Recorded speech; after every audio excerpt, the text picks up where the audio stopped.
recording you. We're going to talk about the news, culture, sports, and entertainment and all that was weird in the 70s. This is Timeline.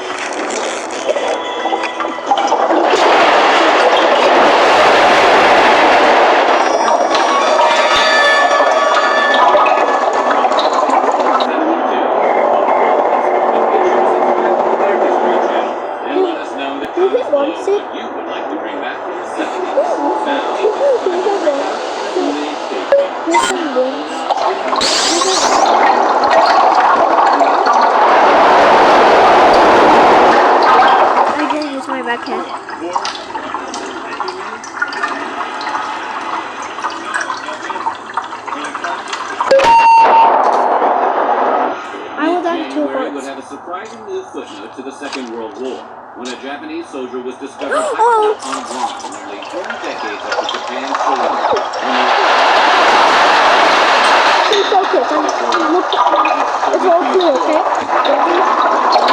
Oh, don't worry. Far away. I see him go. Stay calm, okay? I see him.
I see his tail.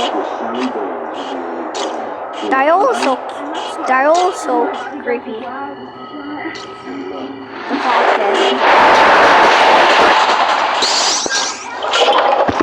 Dyles so creepy. Every night at the Royal Theater, the 50s come to life. Grease. The musical Grease opened on Broadway for the first time on Valentine's Day. Carol Dennis' 15 lovers, Danny and Sandy. The musical was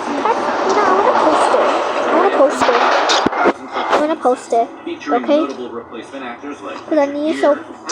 Because I need so everybody what you because you're good at. Travolta would retain a role in the film version. Theaters 6 years later.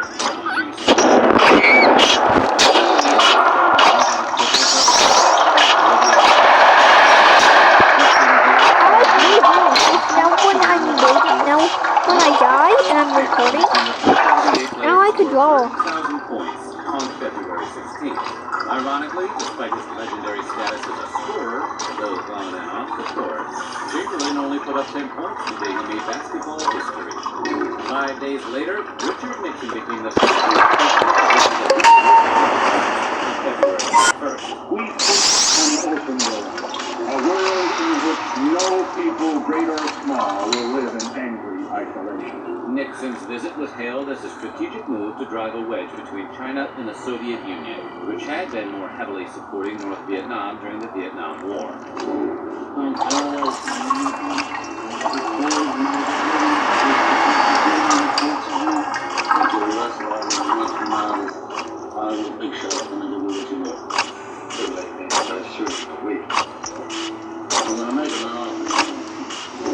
Coming back to Nixon, the president's administration had former Beatles frontman John Lennon and his wife Yoko Ono served with deportation papers in mid-March. The Nixon administration argued that An immigration policy has always been not to split a family.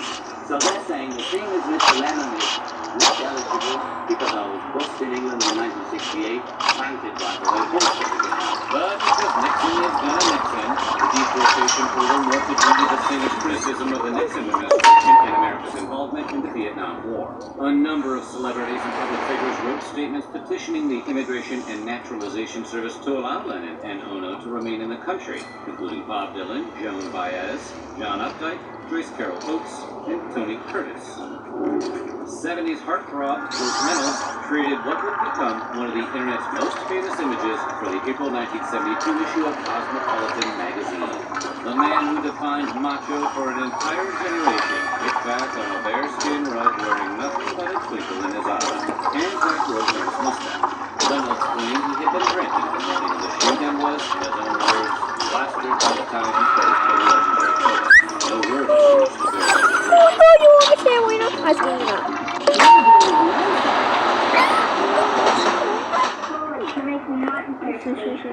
Well, at least I was there, right? Or I could help you.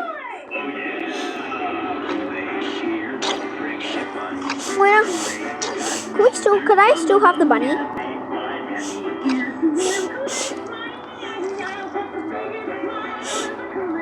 Because I'm so... You found a machine! Gunned down in the middle of his 43rd birthday party at a restaurant in New York City's Little Italy neighborhood on April 7th. Wait, could people see my drawing when I draw? Gallo, an alleged member of the Colombo crime family, had gained a reputable wild man, earning him the nickname Crazy Joe. Notorious mob professor Frank Sheeran, a.k.a. the Irishman, later claimed responsibility for whacking Gallo, but his claim has been disputed by some investigators and witnesses. To this day, Gallo's murder officially remains unsolved, although Sheeran's version of events was depicted in the 2019 Martin Scorsese film The Irishman. Moving into May, and the other side of the law, famed FBI boss and future Leonardo J. Edgar Hoover was one of the giants. His long life brimmed over with magnificent achievement and dedicated service to this country, which he loved so well. Hoover served as director of the Federal Bureau of Investigation for nearly 50 years. But Hoover became a controversial figure toward the end of his career, in particular for his widespread surveillance of American citizens, suspected of being communists or communist sympathizers. Congress passed a law requiring all future FBI directors to be approved by the Senate and serve no longer than 10 years. Speaking of controversy, Alabama Governor George Wallace...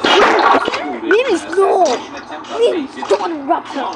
Look, Leon died on the floor. And famously stood on I'm going to record it. I'm getting the video of this. The school was racially integrated in 1962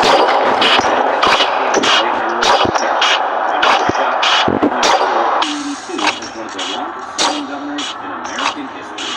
The Philadelphia Phillies' Greg Wyshynski pulled off a historic shot at his own at the Veterans Stadium and struck a replica Liberty Bell in center field. The bell was parked at the highest point of the stadium, some 500 feet away from home plate. No wonder Wyshynski was nicknamed Vixen in his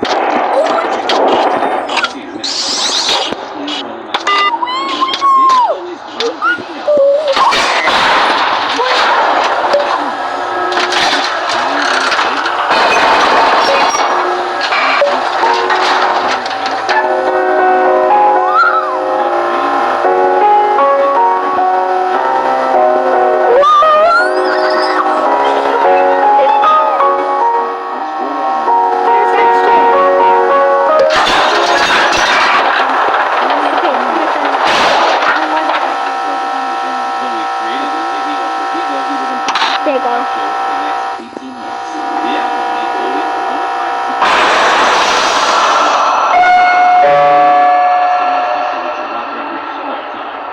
Wait, do you want to leave?